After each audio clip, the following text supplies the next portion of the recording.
और अगर आप सीखना चाहते हैं तो भाई सब्सक्राइब करना मत भूलिएगा। 1000 सब्सक्राइबर पूरा होने पर I will coach you absolutely free of cost. इसके लिए करना क्या है, आपको लेवल्स नोट कीजिए और मैं क्या बताता हूँ उसको नोट कीजिए कि यहाँ से नीचे गई तो बेचना, यहाँ से ऊपर गई तो खरीदना, और अगर यहाँ पे पहुंच गई तो यहाँ पे रुकेगा, स्टॉप लॉस कहाँ ट्रेल करना है, सब कुछ तो बताता हूँ। तो आज यानी कि जो सेल हुआ है वो 3364 करोड़ का माल बेचा गया, उसमें से 2711 करोड़ का माल डोमेस्टिक इंस्टीट्यूशनल इन्वेस्टर ने खरीद लिया। और so this was a serious effort and attempt by both the sides, buyers as well as sellers, in terms of smart money. कल मार्केट कहाँ खुलती है दैट विल बी इंपॉर्टेंट, और खुलते के साथ ही मार्केट में क्या होता है that will give the right direction, क्योंकि ये एक्सपायरी थी और ये सब कुछ सच है, इसे ऐसे नहीं माना जाता।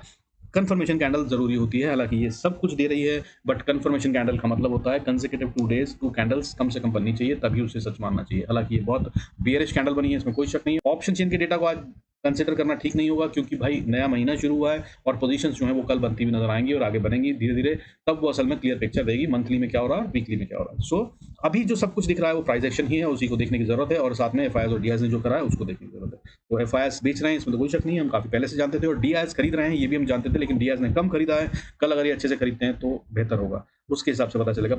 ये जो 1 घंटे का चार्ट है, अगर आप इसको देखें तो इसको फ्यूचर बॉटम कहते हैं। अगर ये ऊपर चली जाती है अबव 19,580, निफ्टी स्पॉट की बात कर रहे हैं, तो बॉस ये फिर से सेल वाला काम खत्म हो गया है, ऐसी स्टोरी बन जाएगी।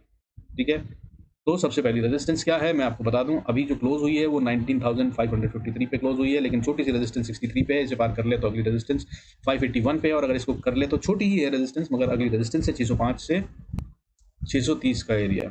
और यहाँ पर जो भी पोजीशन हो उन्हें देखना है बहुत थॉरोली, क्योंकि अगर इसको ऊपर जाना है तो अब ये 630 को 40 को पार करेगी तभी ये ऊपर जा रही, नहीं तो अगर ये फॉल्स होगा तो यहाँ से गिर जाएगी। और अगर इसको पार कर ले तो फिर 19,680 के आसपास फिर से रेजिस्टेंस है, और अगर इसको पार कर लिया तो फिर एक रेजिस्टेंस 740-50 के आसपास आती है। ये वो एरिया है जहां पर जाके निफ्टी स्पॉट जो है ये टक्कर नजर आएगा। इन कंफर्मेशन कैंडल नहीं है ये, सो कल का दिन बहुत इंपॉर्टेंट होगा, और कल वीकली कैंडल क्लोज होगी, उसके हिसाब से स्टोरी बनती हुई जो नजर आएगी वो ज्यादा क्लियर करेगी। और इन्वेस्टर्स के लिए जो मैं राय दे रहा था वो अभी भी कायम है बॉस। बाइंग हो रही है, छोटी छोटी बाइंग करिए, अभी फिलहाल 1-2 दिन रुक सकते हैं ये, लेकिन हाँ बायर ही बने रहना है आपको as a investor long term. ये एक अच्छा टाइम है, डिस्काउंट सेशन चल रहा है, don't forget to create your portfolio. देखिए सबसे पहले इंपॉर्टेंट लेवल जो है, देखिए 544 है, इसको ये तोड़ना तो अच्छा है, क्योंकि यहाँ पर भिड़ंत हुई है और इसी को बचाने की कोशिश करी गई है बाय बुल्स, और इन्होंने कर भी ली है, और क्लोजिंग जो हुई है वो जस्ट अबव दैट हुई है, 10 ही पॉइंट है हालांकि, लेकिन अगर गैप डाउन हो जाता है और इसके नीचे खुल जाती है तो फिर इंपॉर्टेंट लेवल जो बनता है वो 19,520 का बनता है। और अगर कहीं इसने 500 को तोड़कर नीचे ट्रेड करना शुरू करा तो बॉस फिर उम्मीदें भी छोड़ दीजिएगा ऊपर जाने की, और don't forget to stay aligned with the levels, level से काम कीजिएगा, ध्यान रखिएगा। और उसके अलावा दूसरा खेल भी हो सकता है कि बहुत तेजी से रिकवरी आ जाए, हालांकि सेंसेक्स की एक्सपायरी है, और सेंसेक्स की एक्सपायरी के अंदर में मैंने आपको पिछली बार भी बताया था बहुत बड़ा एरिया होता है जिसे कवर करना होता है, कहीं से भी बाइंग या सेलिंग लाई जा सकती है और खेल हो सकता है। So be very careful and cautious, क्योंकि रिकवरी भी बहुत तेज आएगी अगर आई तो। अब बात करते हैं बैंक निफ्टी की। देखिए बैंक निफ्टी स्पॉट की अगर हम बात करें तो समझदारी ये होगी कि इंतजार कीजिए, डोंट डू कल ट्रेडिंग, दैट विल बी खतरनाक।